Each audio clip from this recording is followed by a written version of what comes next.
حیدرآباد میں افسوسناک واقعہ 5 سالہ بچی کھلے نالے میں گر کر جاں بحق سانحہ بائی پاس ٹاؤن حالہ ناکہ کے علاقے میں پیش آیا۔ علاقہ مکینوں نے بچی کو سول اسپتال منتقل کیا جہاں ڈاکٹروں نے موت کی تصدیق کر دی۔ ورثاء اور علاقہ مکینوں کا ضلعی انتظامیہ اور میئر سے فوری نوٹس لینے اور کھلے نالوں کو سیف بنانے کا مطالبہ۔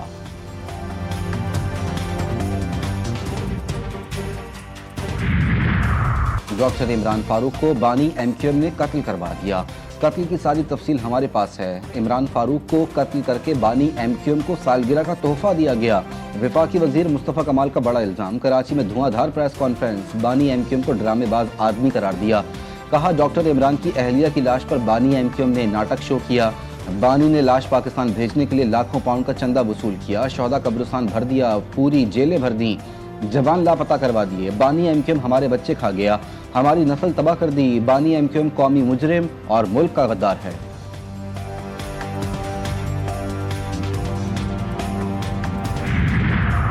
پی ٹی آئی کی سوشل میڈیا پر مقبولیت کے دعوے ایک فریب ہیں۔ سوشل میڈیا پر پروپیگنڈا کر کے مقبولیت کا ڈرامہ کیا جاتا ہے۔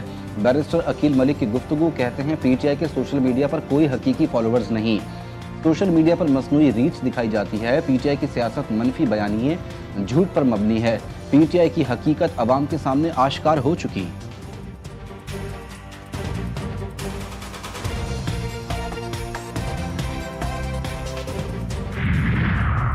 مغربی ہواؤں کا سلسلہ کل داخل ہونے کا امکان، ملک بھر میں بارشوں کی پیش گوئی، پہاڑوں پر برف باری متوقع، الرٹ جاری کر دیا گیا۔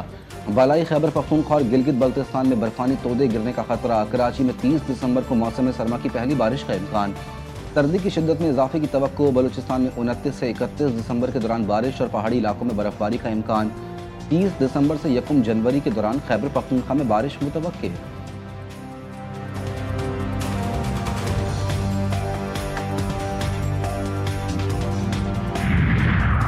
وزیر داخلہ محسن نقوی اور وزیر مملکت طلال چودھری کا سیف سٹی ہیڈ کوارٹرز کا دورہ، اسلام آباد سیف سٹی کو کیپٹل اسمارٹ سٹی بنانے کا جامع پلان طلب کر لیا۔ ڈیجیٹل وال پر اسلام آباد کی مانیٹرنگ کے نظام کا جائزہ لیا۔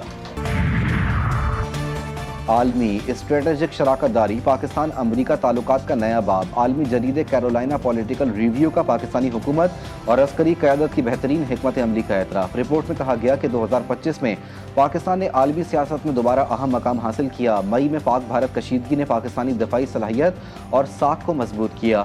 پاکستانی بندرگاہیں خاص طور پر بلوچستان میں گوادر بہت بڑا اثاثہ ہے۔ امریکہ، اسرائیل اور یورپ ہم پر جنگ مسلط کرنا چاہتے ہیں۔ ایرانی صدر مسعود پزشکیان کا بڑا بیان، کہتے ہیں موجودہ صورتحال عراق ایران جنگ سے بھی زیادہ پیچیدہ اور خطرناک ہے۔ فرانس، برطانیہ اور جرمنی نے جوہری پروگرام سے متعلق پابندیاں دوبارہ لگوائی ہیں۔ اقوام متحدہ کی پابندیاں کشیدگی میں اضافہ کر رہی ہیں۔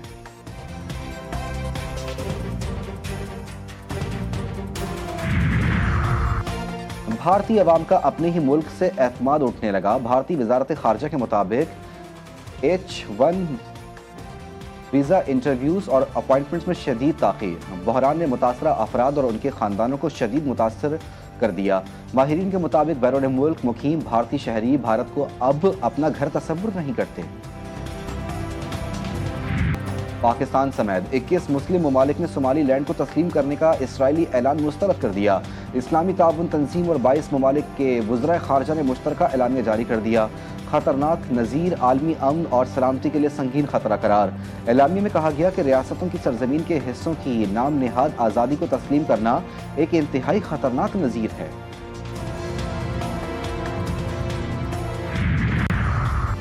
اسرائیل غزہ میں جنگ بندی کی خلاف ورزی سے باز نہ آیا۔ 3 ماہ میں جنگ بندی کے دوران 414 فلسطینیوں کو شہید کر دیا گیا، 1100 سے زائد زخمی ہوئے۔ شدید سردی کی وجہ سے 14 بچے جان سے گئے۔ خیموں میں موجود ہزاروں فلسطینی سردی میں بنیادی سہولیات سے محروم۔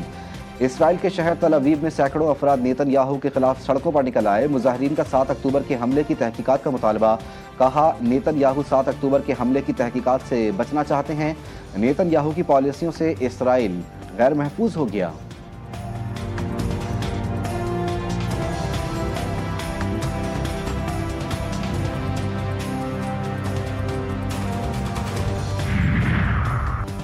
یوکرین کے صدر زیلنسکی کینیڈین وزیر اعظم مارک کارنی سے آج ملاقات کریں گے۔ امریکی صدر ڈونلڈ ٹرمپ سے پیر کو فلوریڈا میں ملاقات ہوگی۔ صدر زیلنسکی کا کہنا ہے کہ یوکرین کی اپنی سرخ لکیریں ہیں۔ لیکن مفاہمت کا راستہ بھی نکل سکتا ہے۔ انتخابات کے لیے مضبوط سیکیورٹی ضمانتوں کی ضرورت ہے۔ امریکی ضمانتوں کا انحصار اس بات پر ہے کہ صدر ٹرمپ کیا دینے کو تیار ہیں۔ چین ابھی روس یوکرین عمل میں حصہ لینے کے لیے تیار نہیں لگتا۔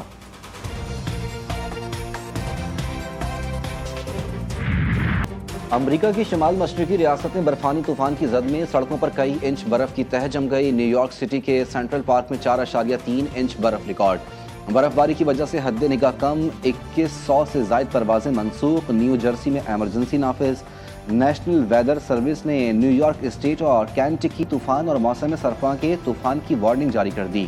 نیو یارک کے گورنر نے بھی ہنگامی حالت نافذ کر دی۔ شہریوں کو بلا ضرورت گھر سے نہ نکلنے کی ہدایت۔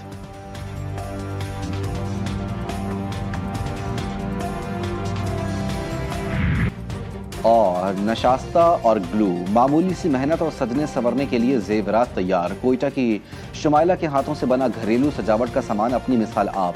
خوبصورتی میں اضافے کے لیے موتیوں اور اسٹیمنز کا استعمال بھی کیا جاتا ہے۔